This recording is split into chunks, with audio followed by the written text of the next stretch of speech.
ಇದು ಸತ್ಯದ ಬೆಳಕು.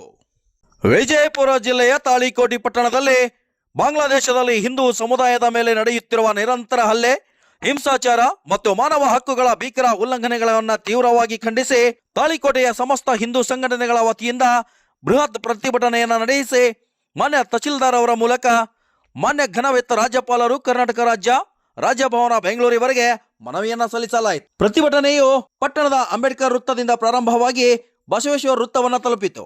ನಂತರ ಪ್ರತಿಭಟನೆಯನ್ನ ಉದ್ದೇಶಿಸಿ ಮಾತನಾಡಿದ ಆರ್.ಎಸ್. ಪಾಟೀಲ್ ಕೂಚ್ಬಾಳ್ ಅವರು ಟಿಬೆಟಿಯನ್ನರಿಗೆ, ಪಾರ್ಸಿಯನ್ನರಿಗೆ ನೆಮ್ಮದಿಯಿಂದ ಮುಕ್ತವಾಗಿ ಸ್ವತಂತ್ರವಾಗಿ ಬಾಳುವಂತೆ ನಮ್ಮ ದೇಶದಲ್ಲಿ ಅವಕಾಶವನ್ನ ಕೊಟ್ಟಿದೆ. ಇಂತಹ ದೇಶವನ್ನ ಸುಭದ್ರಗೊಳಿಸುವುದು ನಮ್ಮೆಲ್ಲರ ಕರ್ತವ್ಯ.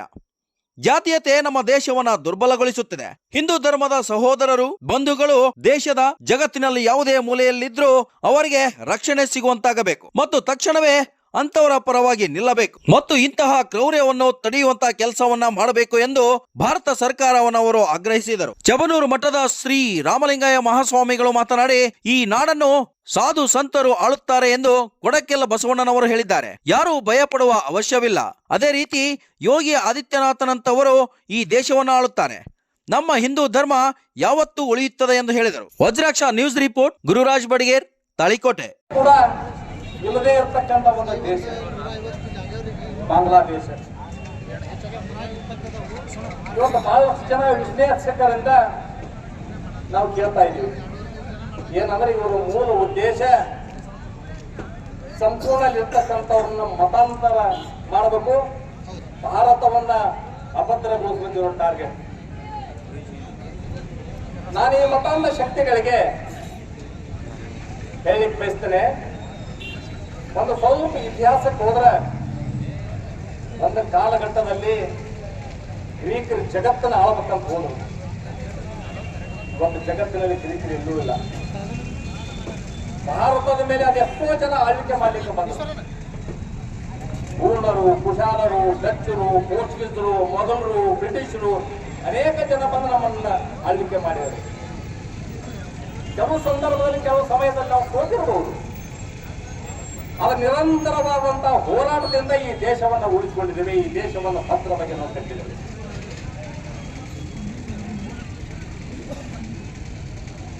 ಇವತ್ತು ಜಗತ್ತಿನೊಳಗೆ ನಾವು ನೋಡ್ತಾ ಇದ್ವಿ, ಒಂದು ಕಡೆ ಕ್ರಿಶ್ಚಿಯನ್ರು ಜಗತ್ತನ್ನು ಕ್ರಿಶ್ಚಿಯಾನಿಟಿ ಮಾಡಬೇಕು, ಒಂದು ಕಡೆ ಇಸ್ಲಾಂ ಜಗತ್ತನ್ನ ಇಸ್ಲಾಮೀಕರಣ ಮಾಡಬೇಕು. ಈ ದುರುದ್ದೇಶ, ಈ ದುರ್ಬುದ್ಧಿಗೆ ಮುಕ್ತ ಜನರ ಪ್ರಾಣ, ಮುಕ್ತ ಜನರ ಹತ್ಯೆ. ಹಿಂದೂ ಧರ್ಮ, ಭಾರತ ಇದನ್ನೆಂದೂ ಸಹಿಸಿಕೊಂಡಿಲ್ಲ. ಜಗತ್ತಿನೊಳಗೆ ಯಾರ ಮೇಲೆ ದಂಡೆತ್ತು ಹೋದಿರ್ತಕ್ಕಂಥ ಉದಾಹರಣೆ ಭಾರತದ ಅಲ್ಲೇ ಅಲ್ಲ. ದಂಡೆತ್ತು ಹೋದರೆಲ್ಲ ನಾವು ದಂಡ ಅಂತ ತಿಳ್ಕೊಂಡಂತ ಜನ ನಾವು ನೋಡ್ತಾ ಇದೀವಿ. ನಮ್ಮ ಮಧ್ಯೆ ಇವತ್ತೇ ನಮ್ಮ ಗ್ರಾಮೀಣ ಪ್ರದೇಶದಲ್ಲಿ 400 ಮನೆಗಳಿದ್ದು ಅಲ್ಲಿ 4 ಮನೆಗಳು ಬೇರೆ ಅನ್ಯ ಧರ್ಮದ ನಮ್ಮ ಬಂಧುಗಳಿದ್ದರೂ ಕೂಡ ಅವರ ಧರ್ಮವನ್ನು ಆಚರಣೆ ಮಾಡ್ಲಿಕ್ಕೆ ಅವರು ಸ್ವಾತಂತ್ರ್ಯ. ನಾವೊಂದ್ಸಲ ಯೋಚನೆ ಮಾಡ್ಬೇಕಿಲ್ಲ, ಎಲ್ಲರೂ ನಾವು ಸೇರಿದ್ದೇವೆ. ಪಾಕಿಸ್ತಾನ ಸ್ವಾತಂತ್ರ್ಯಗೊಂಡಂತ ಸಂದರ್ಭದಲ್ಲಿ ಅಲ್ಲಿ ಹಿಂದೂಗಳ ಸಂಖ್ಯೆ ಸುಮಾರು 21-22%.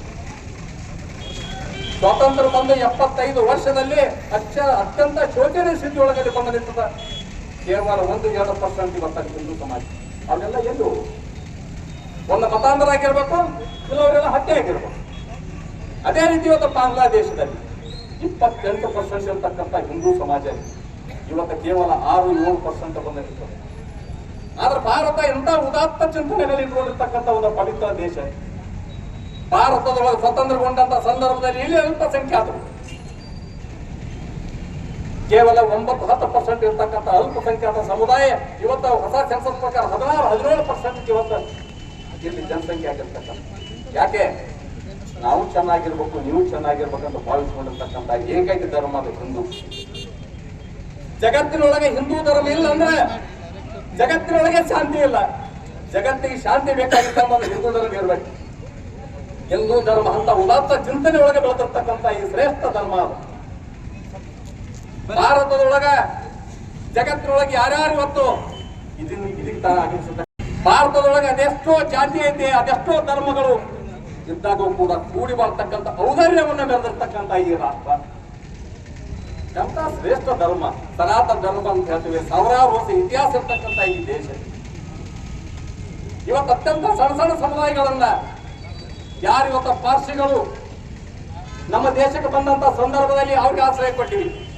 ಟಿಬೆಟಿಯನ್ರು ಬಂದರು, ಬೇರೆ ಬೇರೆ ಅನ್ಯ ಧರ್ಮೀಯರು ಬಂದರೂ ಕೂಡ ಅವರು ಮುಕ್ತವಾಗಿ ಸ್ವಾತಂತ್ರ್ಯವಾಗಿ ನೆಮ್ಮದಿಯಿಂದ ಬಾಳ್ತಕ್ಕಂಥ ಅವಕಾಶ ಕಲ್ಪಿಸಿಕೊಟ್ಟಿರ್ತಕ್ಕಂಥ ಇಂಥ ಶ್ರೇಷ್ಠವಾಗಿರ್ತಕ್ಕಂಥ ಭಾರತವನ್ನು ಉಳಿಸಿಕೊಳ್ತಕ್ಕಂಥ ಭಾರತವನ್ನು ಸುಭದ್ರವಾಗಿ ಇದನ್ನು ಕಟ್ಟತಕ್ಕಂಥದ್ದು ಕೂಡ ಈ ದೇಶದ ಪ್ರತಿಯೊಬ್ಬ ನಾಗರಿಕನ ನಮ್ಮ ಕರ್ತವ್ಯ. ಬಹಳ ನೋವಿನಿಂದ ಹೇಳಲಿಕ್ಕೆ ನಾನು ಇತ್ತೀಚೆಗೆ ನಾವು ಹುಬ್ಬಳ್ಳಿಯಲ್ಲಿ ಒಂದು ಘಟನೆಯನ್ನು ನೋಡಿದ್ದೀವಿ. ಒಂದು ಮಹಿಳೆ ಪ್ರೇಮಕ್ಕೆ ತೊಡಗ್ಯಾಳ ಅಂತೇಳಿ ಮರ್ಯಾದ ಹತ್ಯೆ ಅಂತ ತಿಳ್ಕೊಂಡು ಹೇಳಿ ತಂದೆನೇ ಮಗನ ಹತ್ಯೆ ಮಾಡ್ತಕ್ಕಂಥದ್ದು. ಜಾತೀಯತೆ ನಮ್ಮ ದೇಶವನ್ನು ದುರ್ಬಲಗೊಳಿಸೋದನ್ನಂತ ಎಚ್ಚರವನ್ನು ಕೂಡ ನಾವು ವಹಿಸ್ಕೋಬೇಕಾಗ್ಯದ.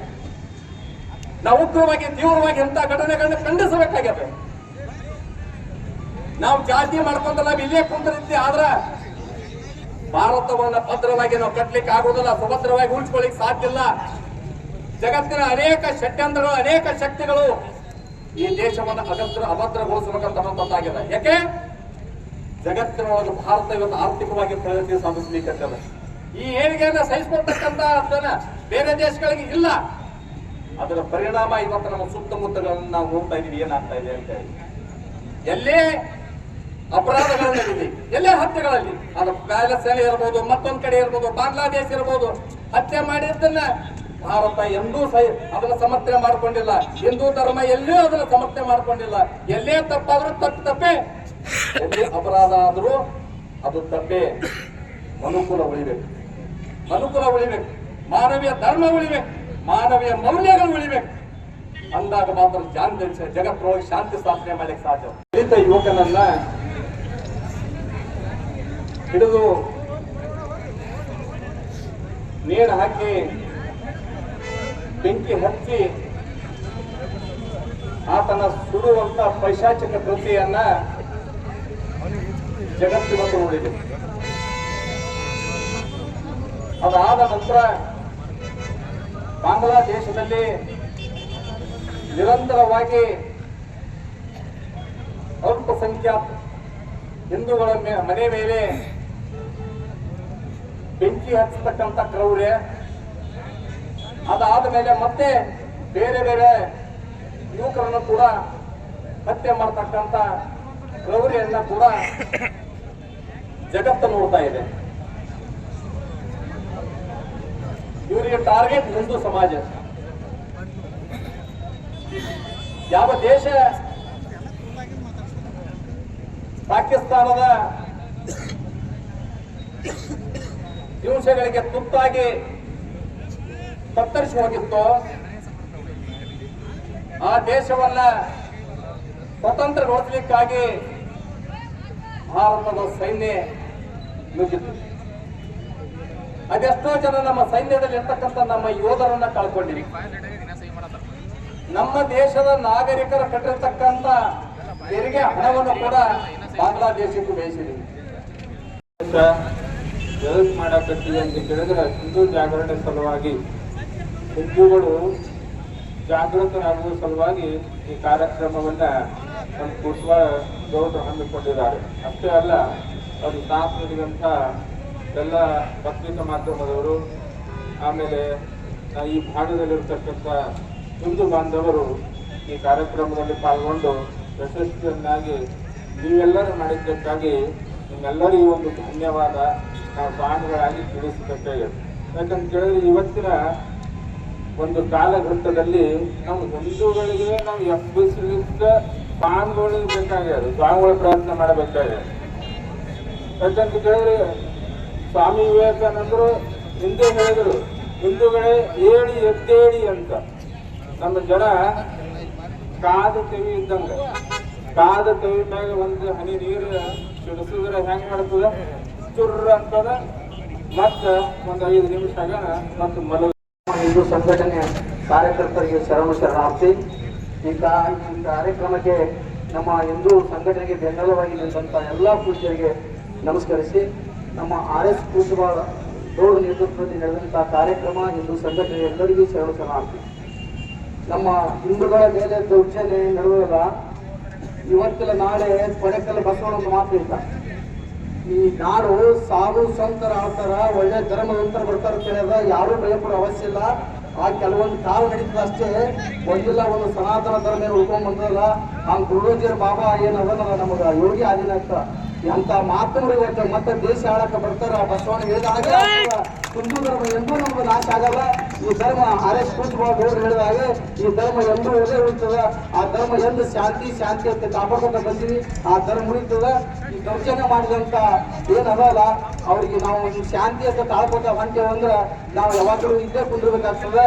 ನಮ್ಮ ಕೈ ಒಳಗ ಹತ್ತಾರ ತಗೊಂಡು ನಾವು ಒಂದು ಎದ್ದೇಳಿ ನಿಂತೇವಂತಂದ್ರ ಈ ಧರ್ಮ ನಮ್ಗೆ ಉಳಿಸೋಕೆ ಸಾಧ್ಯ ಅದ. ಬಸವಣ್ಣ ಹೇಳಿದಾಗೆ ಉಳಿತದೆ ಅಂತ ಹೇಳಿ ಎಲ್ಲಾ ಸಂಘಟನೆಗಾರಿಗೆ ಎಲ್ಲಾ ಸ್ವಾಮೀಜಿಗಳು ನಾವು ನಿಮ್ ಹಿಂದೆ ಇರ್ತೇವೆ. ಇದು ಇಷ್ಟಕ್ಕೆ ಮುಗಿಬಾರ್ದು.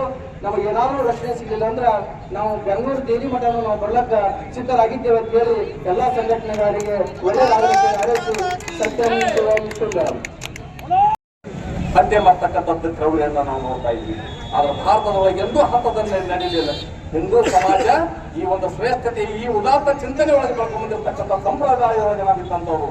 ಅದಕ್ಕ ನಾವು ಇವತ್ತು ತಾಳಿಕೋಟೆ ನಗರದೊಳಗ ನಾವೆಲ್ಲರೂ ಹಿಂದೂ ಧರ್ಮದ ನಮ್ಮ ಸಹೋದರ ಬಂಧುಗಳ ದೇಶದ ಜಗತ್ತಿನೊಳಗೆ ಯಾವುದೇ ಮೂಲೆಯೊಳಗಿರಲಿ ಅವ್ರಿಗೆ ರಕ್ಷಣೆ ಸಿಗಬೇಕು. ಅವರ ರಕ್ಷಣೆ ಸಿಗುವಂತ ನಿಟ್ಟಿನೊಳಗ ವಿಶ್ವಸಂಸ್ಥೆ ಗಮನ ಹರಿಸಬೇಕು. ನಾನು ಭಾರತ ಸರ್ಕಾರ ಆಗ್ರಹಪಡಿಸ್ತೇನೆ, ತಕ್ಷಣವೇ ಅವರ ಪರವಾಗಿ ನಾವು ನಿಲ್ತಕ್ಕಂಥ ಕೆಲಸ ನಾವು ಮಾಡಬೇಕು. ಈ ಕ್ರೌರ್ಯವನ್ನು ತಡಿತಕ್ಕಂಥ ಕೆಲಸ ಮಾಡಬೇಕು. ಪರಿಣಾಮ ಏನ್ ಬೇಕಾದ್ರೂ ಎದುರಿಸಲಿಕ್ಕೆ ನಾವು ತಯಾರಾಗಬೇಕು. ಅಂದಾಗ ಮಾತ್ರ ಸುರಕ್ಷಿತವಾಗಿ ಉಳಿಲಿಕ್ಕೆ ಸಾಧ್ಯವ. ಆ ಕಾರಣಕ್ಕೋಸ್ಕರ ಇವತ್ತು ನಾವು ತಾಳಿಕೋಟೆಯೊಳಗ ಇವತ್ತು ಒಂದು ಇಂಥ ಹಿಂದೂ ಧರ್ಮಕ್ಕೆ ಅವಮಾನ ಆಗುವಂತ ಸಂಗತಿ ಯಾರಾದ್ರೂ ಈ ದೇಶದಲ್ಲಿ ತಂದು ಕೊಡ್ತಾರೆ ಅಂದ್ರೆ ನಾವು ಹಿಂದೂಗಳೇ ಅಂತ ಹೇಳಿದ್ರೆ ವಿಷಾದ ಅನಿಸ್ತದೆ. ಅದಕ್ಕಾಗಿ ಯಾಕೆ ಹಿಂಗೆ ಆಗ್ತಾ ಇದೆ? ಇಷ್ಟೆಲ್ಲ ಸಂಘಟನೆಗಳಾದ್ರೂ ಸಹಿತ ನಮ್ಮ ಹಿಂದೂಗಳ ಒಗ್ಗಟ್ಟು ಯಾಕೆ ಆಗ್ತಾ ಇಲ್ಲ ಅಂತ ಕೇಳಿದ್ರೆ ನಮ್ಮ ಒಳಗೆ ದ್ವೇಷ, ಅಸೂಯೆ, ಏನಪ್ಪಾ ಅಂತ ಪ್ರೀತಿಯ ಅಭಾವ ಇರುವುದರಿಂದ